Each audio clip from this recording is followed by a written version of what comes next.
오늘 수요 오전에 예배 자리 나오신 우리 모든 성도님들을 주님의 이름으로 환영합니다. 라면하고 참기름이 싸웠다고 합니다. 재밌으시죠? 라면하고 참기름이 싸웠는데 얼마 후 라면이 경찰서에 잡혀갔습니다. 왜 잡혀갔을까요? 참기름이 고소해가지고 잡혀갔다고 합니다. 맞습니다. 잘 아시네요. 자, 그리고 잠시 후 참기름도 잡혀갔습니다. 왜 잡혀갔을까요? 라면이 불어가지고 잡혀갔다고 합니다. 그런데 구경하던 그 김밥도 갑자기 잡혀갔습니다. 왜 잡혀갔을까요? 말려 들어가지고 김밥이 잡혀 들어갔다고 합니다. 이 소식을 들은 아이스크림이 경찰서로 이제 면회를 가기 시작합니다. 면회를 갔다가 교통사고를 당했습니다. 왜 그랬을까요? 아이스크림이 차가 와서 꽝 박아가지고 면회 가다가 사고가 났다고 합니다. 이 사건에 덩달아 계란도 잡혀갔습니다. 왜 잡혀갔을까요? 후라이 쳐가지고. 네, 맞습니다. 이 일에 아무 상관없는 식초가 모든 일을 다 망치고 말았습니다. 왜 그랬을까요? 초쳐가지고. 맞습니다. 그런데 이 모든 일이 소금 때문이라고 합니다. 왜 그 소금 때문일까요? 이 모든 일을 소금이 다 짠 거라서 그랬다고 합니다.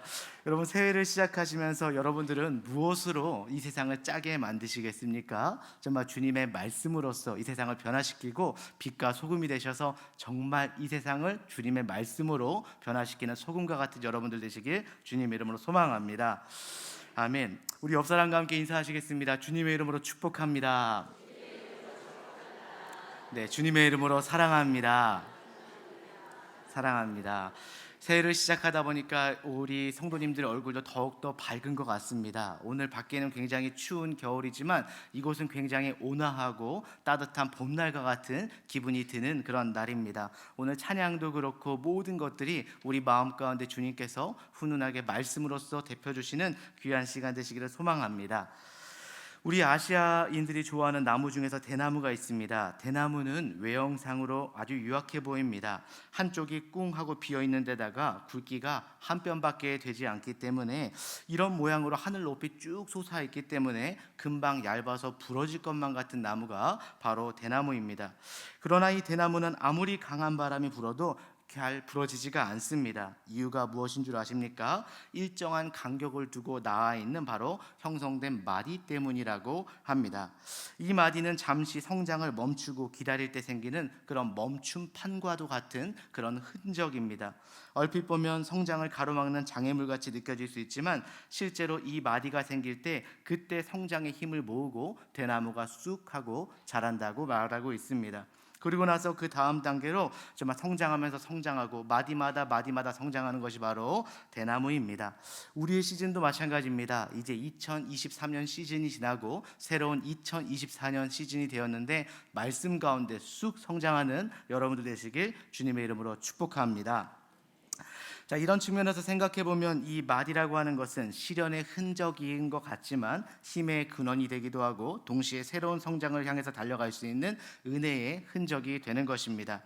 우리 인생 가운데도 바로 이런 시련의 흔적들이 있습니다. 또 고난에 부딪히고 어려운 일이 있을 때마다 인생들의 마디같이 흔적이 남기도 합니다. 어떤 사람은 실패를 통해서, 어떤 사람은 갑작스럽게 찾아온 질병 때문에, 또 어떤 사람은 가정의 고통과 아픔 때문에 인생의 시련들과 마디들을 경험할 때가 있습니다. 그러나 이 시련들이 주어지게 되면 그것 때문에 힘들고 어려울 때가 있지만 사실은 이 시련으로 말미암아, 이 흔적으로 말미암아 우리 삶을 더욱더 강하게 만들어주는 은혜의 흔적이 되는 줄을 믿으시기를 바랍니다.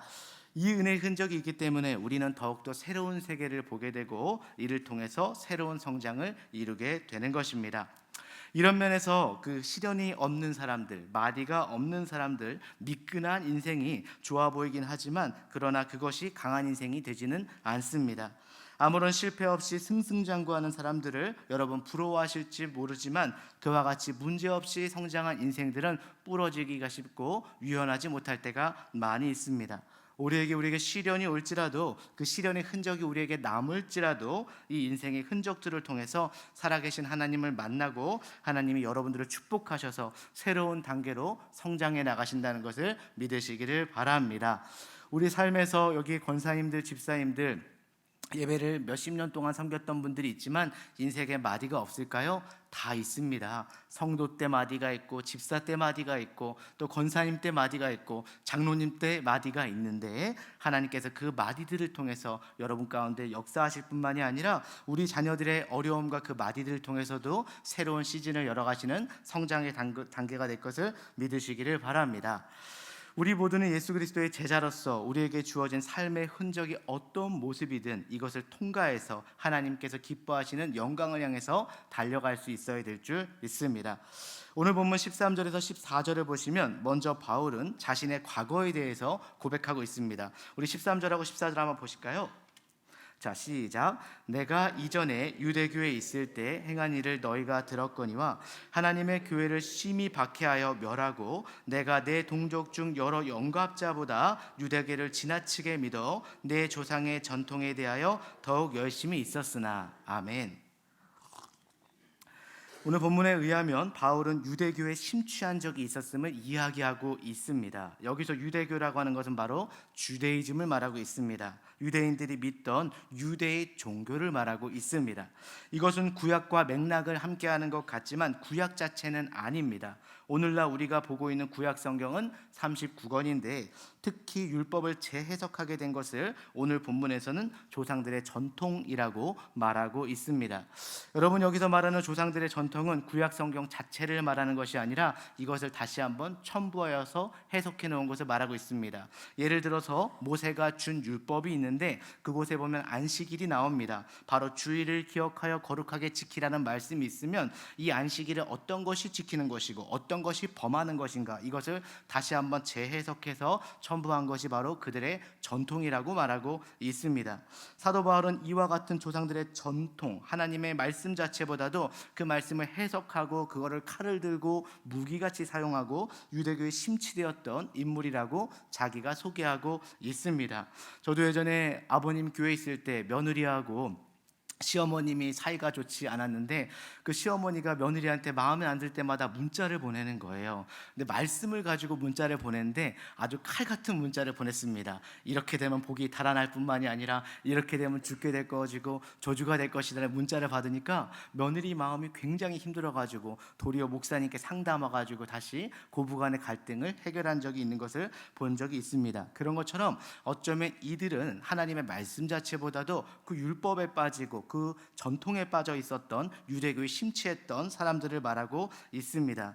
그 결과 우리가 알고 있는 것처럼 이 바울은 하나님을 믿는다고 말하면서 사실은 하나님을 대적하는 사람이 되었습니다. 하나님의 뜻을 집행한다고 그는 말하면서 예수 그리스도의 교회를 핍박했을 뿐만이 아니라 박해하러 다녔었습니다. 수많은 생명을 살리는 것이 아니라 수많은 생명을 파괴하고 죽이는 삶을 살았었습니다. 이와 같이 과거에 바울이 유대 종교에 침취하게 되어서 조상들의 전통을 너무 강조한 나머지 수많은 사람들을 박해하고 처치하였던 이 악한 삶을 살았던 이 바울이 어떻게 해서 예수님의 종이 되었을 뿐만이 아니라 기독교 2000년 역사상 역사의 방향을 바꿀 정도로 가장 영향력 있게 쓰임을 받았던 사람이 되었을까요? 이 바울이 하루아침에 이렇게 변화되었다고 생각하지만 결코 그렇지가 않습니다. 바울은 하루아침에 변한 것이 아닙니다. 바울이 변화되는 과정에도 많은 시간이 필요했습니다. 부족한 제가 이곳에 목사로서 서긴 섰지만 목사가 되기까지 여러 가지 일이 있었을까요? 없었을까요?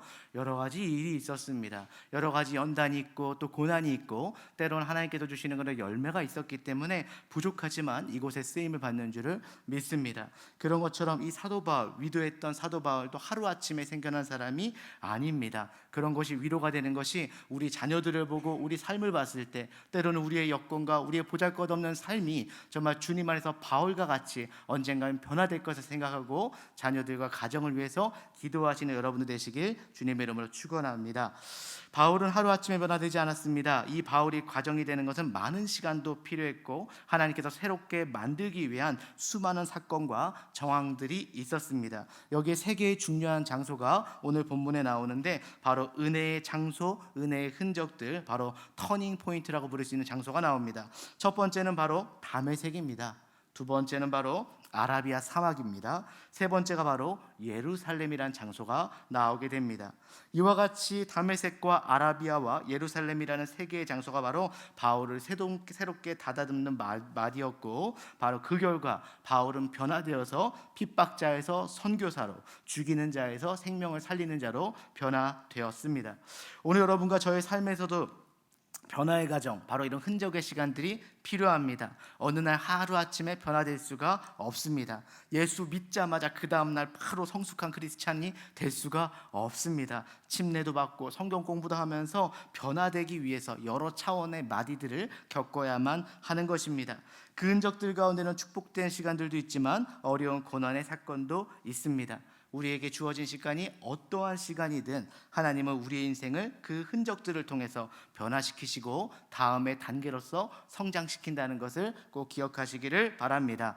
우리가 이 사실을 잘 이해하시고 인생에 그런 시련이 찾아올 때마다 올바른 선택을 할 수가 있어야지 여러분과 제가 하나님을 향한 영광된 그 사명의 길로 온전하게 걸어갈 수가 있습니다. 어제 박한수 목사님께서 말씀하신 것처럼 인생을 짧고 길게 사는 것이 중요한 것이 아니라 내가 거듭남으로써 바르게 사는 것이 중요하다고 말씀하신 것처럼 우리가 어떠한 상황에 있든지 올바른 선택으로서 거듭난 자로서 사명의 길을 걸어가야 될 줄을 믿습니다. 우리의 정말 그 삶을 하나님을 뜻을 위한 삶으로 살아가기 위해서는 우리가 어떤 흔적의 시간들이 필요할까요? 첫 번째 본문을 보시면 세 가지 흔적이 있습니다. 첫 번째는 바로 만남의 흔적이 있어야 됩니다. 어떤 흔적이요? 만남의 흔적. 자, 이 만남의 단계를 통해서 하나님은 바울을 변화시키셨습니다. 이 만남의 장소가 일어난 장소가 첫 번째가 바로 다메섹이었습니다. 오늘 본문 15절에서 16절 한번 보시면 하나님께서 이 바울을 만나시기 위해서 어떤 일을 하셨는지가 나옵니다. 우리 15절 16절 한번 읽어볼까요? 시작. 그러나 내 어머니의 태로부터 나를 택정하시고 그의 은혜로 나를 부르시니가 그의 아들을 이방에 전하기 위하여 그를 내 속에 나타나시기를 기뻐하셨을 때에. 아멘.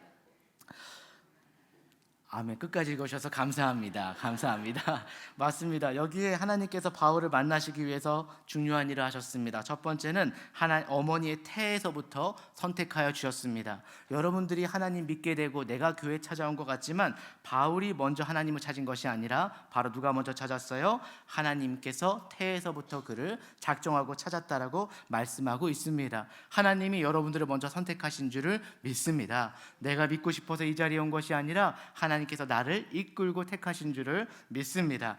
에베소서 1장 4절에서는 곧 창세 전에 그리스도 안에서 우리를 택하사라고 말하면서 창세 전부터 만세 만년 전부터 여러분들을 택하셨다고 말씀하고 있습니다.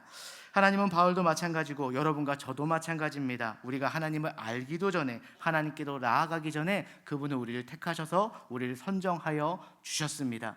그리고 두 번째로 그는 우리를 어떻게 부르셨습니까? 하나님의 은혜의 때에 은혜로 부르신 줄을 믿습니다.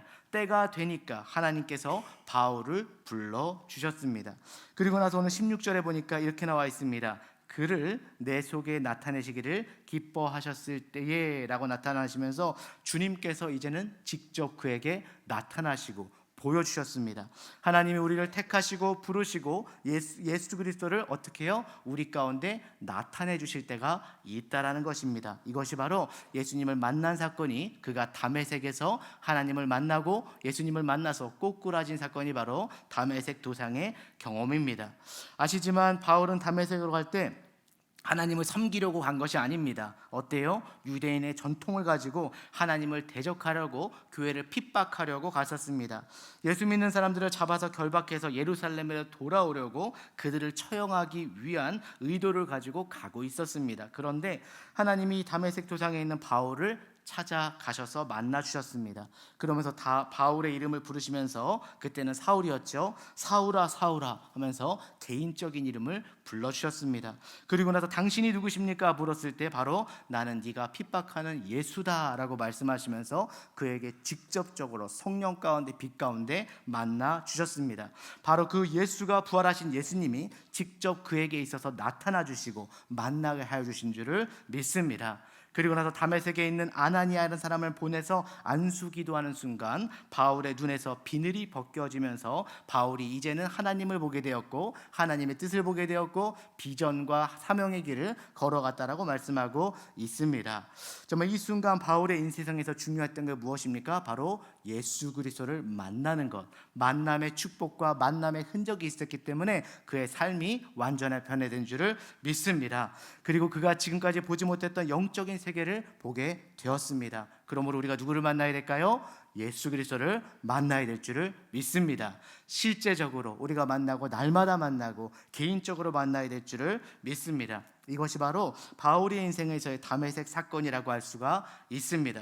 이미 말씀드린 것처럼 바울은 다메섹 오기 전에도 하나님에 관해서는 잘 알았습니다. 그는 성경에 대해서 너무나 전문가였습니다. 구약을 꿰뚫고 있는 구약 전문가였습니다. 율법에 대해서도 잘 알고 있었습니다. 그리고 안식일마다 철저하게 지키고 성전에 가서 예배하고 11조도 잘 내고 모든 것을 다 가지고 있었고 열심까지도 있었습니다. 종교적인 차원에서 생각해 본다면 아마도 이 사울만큼 경건하고 열심히 있는 신앙인은 없었을 것입니다. 그런데 분명히 이와 같은 열심을 가지고 있었습니다. 하나님에 관해서 알았긴 알았지만 모든 출발점이 과거에는 누구였습니까? 바로 자기 자신이라는 데 오류가 있었습니다. 모든 출발점이 자기 자신이었습니다. 자기 입장에서 하나님을 보고 자기 입장에서 성경을 보고 자기 입장에서 모든 종교적인 것을 보았기 때문에 이게 바로 소위 말하는 자기의에 빠지게 되어서 이러한 실수를 하고 하나님을 바라보지 못하게 되었습니다. 로마서 10장 2절에서 3절에 보게 되면 이런 구절이 나옵니다. 후일에 바울이 고백합니다. 열심은 있었으나 하나님의 의를 모르고 자기 의를 세우려고 힘써 하나님의 의를 복종치 아니하였노라 라고 하면서 자기의 지난 날을 바라보면서 내가 성경을 잘 알고 열심히 살았지만 내 의 가지고 살았다고 말하면서 이제는 하나님을 만나야 된다라고 말하고 있습니다. 이것이 바로 바울의 정직한 진단이요 고백이었습니다. 이와 같은 바울이 다메섹 도상에서 예수님을 만나는 그 순간 구약의 예언의 주인공이시여 성취자이시고 창조의 중심이신 우주의 만물의 근원이신 하나님을 배웠게 되고 그가 새로운 눈을 뜨고 새로운 비전으로 달려가게 된 줄 믿으시기를 바랍니다. 자, 그런 것처럼 우리 인생 가운데 중요한 만남이 있다면 누구를 만나야 됩니까? 예수 그리스도를 만나야 될 줄을 믿습니다. 예수 그리스도를 실제적으로 개인적으로 날마다 만나서 우리의 눈이 떠지는 것뿐만이 아니라 예수 그리스도를 만남으로 말미암아 하나님의 세계를 진실로 보게 되고 나의 의가 아니라 참된 의미에서 변화를 맞이하시는 여러분들 되시길 주님의 이름으로 축원합니다. 아멘. 이와 같은 만남이 있은 다음에 두 번째 해야 될 일이 있습니다. 바로 내려놓음의 사건입니다. 어떤 사건이 있어야 된다고요? 내려놓음의 흔적이 있어야 되는 줄 믿습니다. 어떤 성도님께 물어봤습니다. 집사님 내려놓으셔야 돼요. 목사님 저는 다 내려놓아서 이제 더 이상 내려놓을 것이 없는데 뭘 더 내려놓으라고 하세요? 라고 할 때도 있지만 주님께서는 내 자신과 모든 것들을 내려놓으라고 말씀하고 있습니다. 자, 바로 여기는 한 번 더 장소를 옮기게 되는데 바로 사도 바울이 어디로 갑니까? 아라비아 사막으로 나중에 이동하게 됩니다. 17절하고 18절 말씀 함께 읽겠습니다. 시작. 또 나보다 먼저 사도된 자들을 만나려고 예루살렘으로 가지 아니하고 아라비아로 갔다가 다시 다메섹으로 돌아갔노라. 그 3년 만에 내가 게바를 방문하려고 예루살렘에 올라가서 그와 함께 15일을 머무는 동안 아멘. 여기서 나열된 일대기를 쭉 정리해보면 바울이 다메섹 도상에서 예수님을 만난 후에 즉 그리스도인이고 완전히 새 사람이 되었습니다. 개종한 거죠. 유대교에서 예수님 믿는 이 기독교로 개종한 것입니다.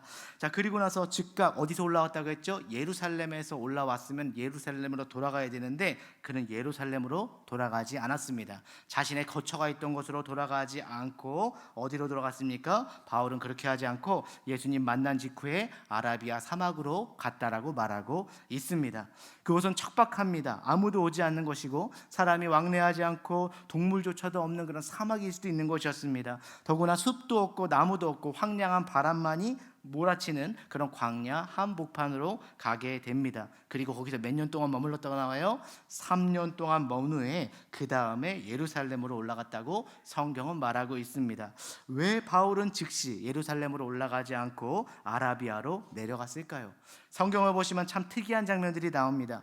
위대한 사역을 하나님께서 맡기실 때는 꼭 그의 종들을 광야로 보내실 때가 많이 있습니다. 그리고 훈련시키시고 광야에서 담대하게 하시고 광야를 통해서 하나님을 보게 하십니다. 이스라엘 민족들이 광야에서 주님을 만났듯이 광야에서 훈련시키는 것을 볼 수가 있습니다. 모세 같은 경우로 보시면 모세는 출애굽의 위대한 가업을 행하기 전에 약 40년 동안 어디에 있었습니까? 미디안 광야에서 보내게 됩니다. 모세는 첫 40년을 애굽에 살면서 왕자로서 화려하게 살았습니다. 누릴 것 다 누리고 배울 것도 많이 배웠습니다. 그런데 하나님이 왜 이 모세를 즉각적으로 왕자였을 때 맡기지 아니하고 미디안 광야에 40년 동안 보내셨을까요? 왜 그랬을까요? 이 모세 안에 남아있는 그 옛 자아를 다 태워버리기 위해서, 그것을 비우지 아니하면 하나님의 일을 해낼 수가 없기 때문에 하나님께서는 미디안 광야에서 40년 동안 그의 자아가 다 빠지고 죄악이 다 빠질 때까지 하나님께서 사용하신 것을 믿으시기를 바랍니다. 그래서 40년 동안을 자기를 비우는 시간을 가지고 나중에 그것도 모자라서 하나님은 호렙산에서 불타는 떨기나무 앞에서 그에게 성령 체험을 하게 하신 후에 그 다음에 출애굽의 사명을 맡겨주신 줄을 믿습니다.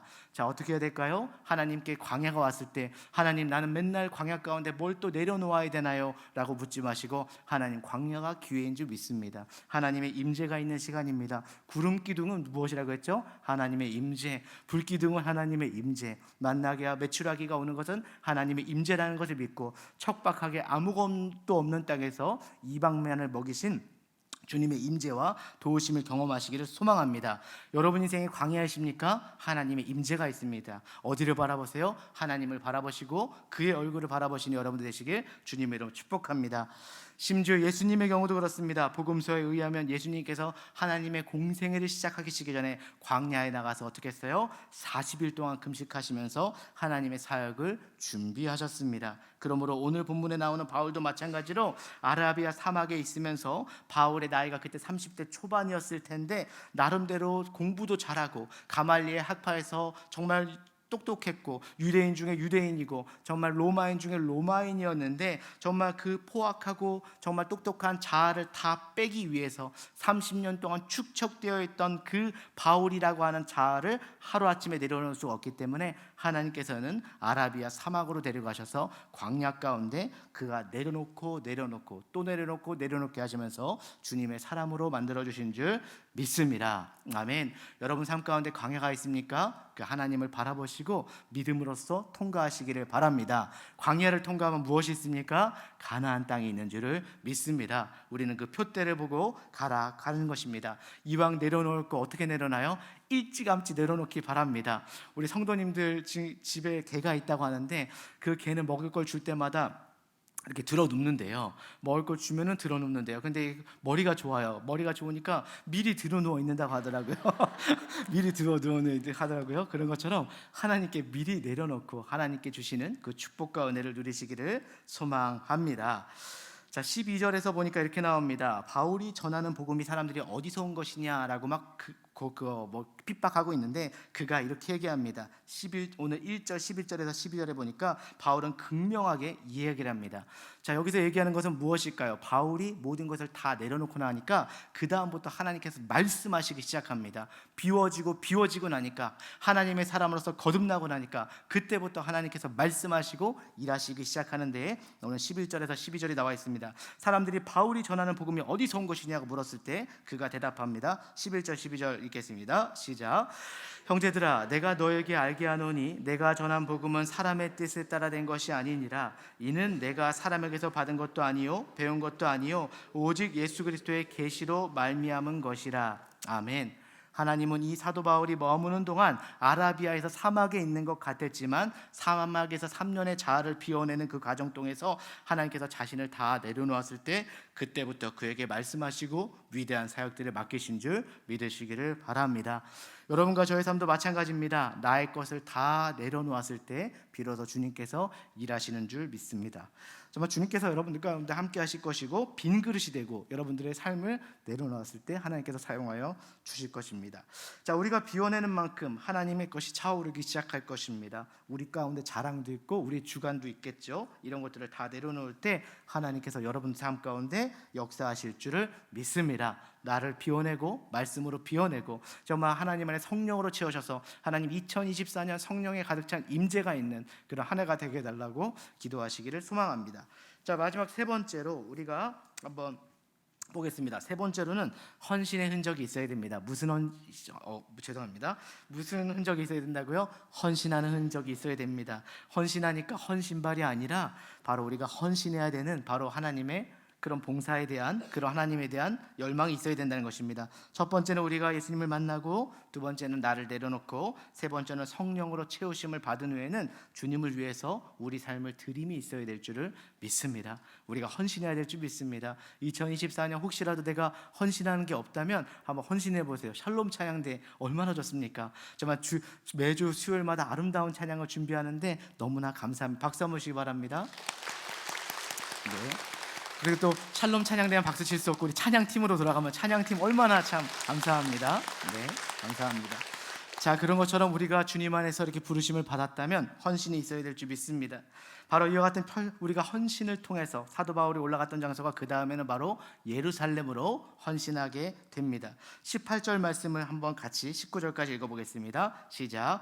그 3년 만에 내가 게바를 방문하려고 예루살렘에 올라가서 그와 함께 15일을 머무는 동안 주의 형제 야고보 외에 다른 사도들을 보지 못하였노라. 아멘.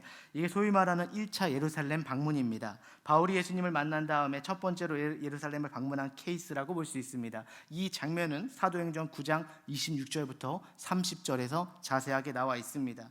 바울이 예수님을 만난 후에 기쁜 마음으로 예루살렘으로 올라갔더니 제자들이 다 바울을 어떻게 했을까요? 반갑게 여겼습니까? 아닙니다. 달갑게 여기지 않았습니다. 왜냐하니까 얼마 전까지 핍박자였었는데 어떻게 우리가 너를 믿을 수 있겠느냐라고 하면서 그를 반기지 않았습니다. 아마도 회피하는 그 사람들 가운데서는 바울 때문에 잡혀 들어갔거나 피해를 당한 사람들도 있었을 것입니다. 그래서 교회 안에 갔는데 교회 안에 형제들이 바울을 배척했습니다. 환영하지 않았습니다. 어떨까요? 예수님 믿고 변화되어서 예루살렘에 왔는데 그들이 반기지 않을 때 어떤 마음이 들까요? 굉장히 마음이 아팠을 것입니다. 뿐만 아니라 예루살렘 교회 밖에 있는 유대인들은 어떻게 했어요? 바울을 죽이려고 전전긍긍하고 있었습니다.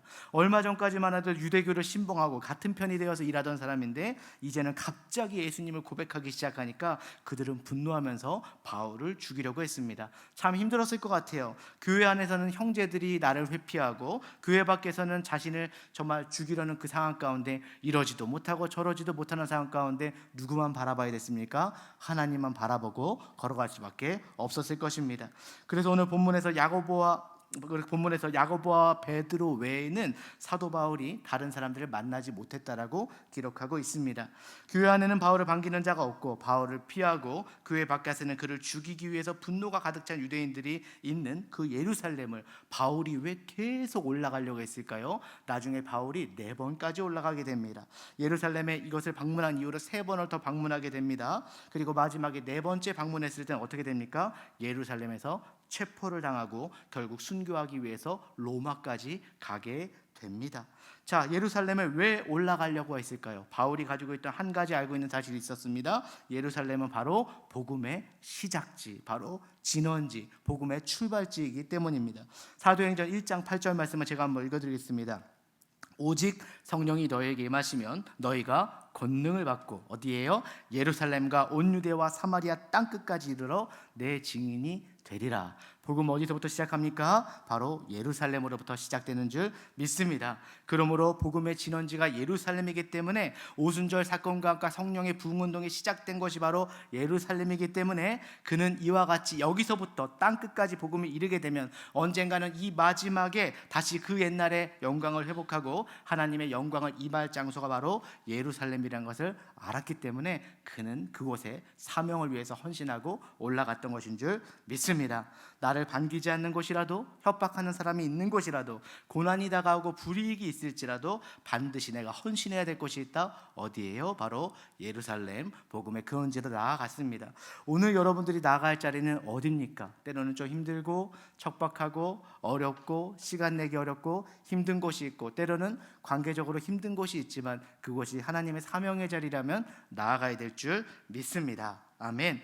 바로 그렇습니다. 그리고 그가 정말 그 예루살렘에서 시간을 보내고 나중에서는 아시는 대로 다시 안디옥으로 올라가서 1차, 2차, 3차 선교 여행을 마치고 세계 복음화를 위해서 자신의 남은 생애를 완전하게 다 헌신하게 됩니다. 이것이 바로 사도 바울의 일대기였고 인생이었습니다.